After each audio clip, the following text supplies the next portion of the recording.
Salut à tous, zoom cette semaine sur les prix de la nouvelle Peugeot 208. Nous parlerons également d'Alpine, de la Mercedes AMG CLA 35 et de l'avenir des SUV avec Brice Perrin. 269 € par mois, c'est ce que vous coûtera la location longue durée pour la nouvelle Peugeot 208. À ce prix, vous disposez du bloc essence 1,2 litre PureTech de 100 chevaux avec boîte EAT8. L'offre vaut pour une durée de 4 ans et 60 000 km, après un premier loyer de 2 400 €.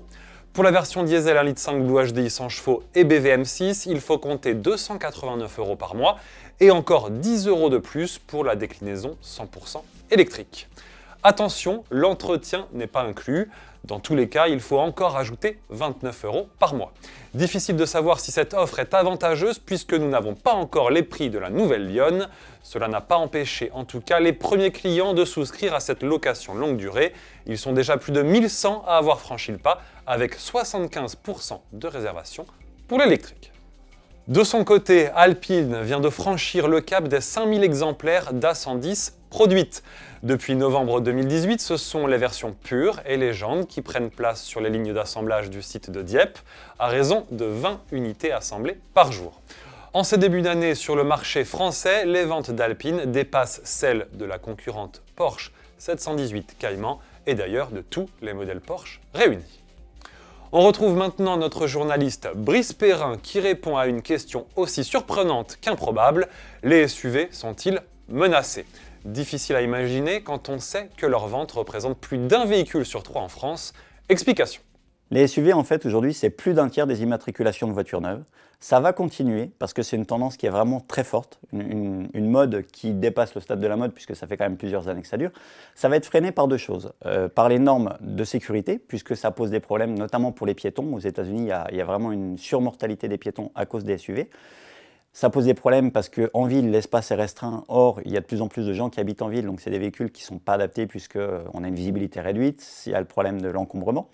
Et puis, il y a la question des normes anti-pollution et des normes de gaz à effet de serre. Donc, sur le CO2, par exemple, le SUV, c'est assez problématique puisqu'on assiste à une remontée depuis 2 ans des taux moyens de CO2 émis par les voitures neuves.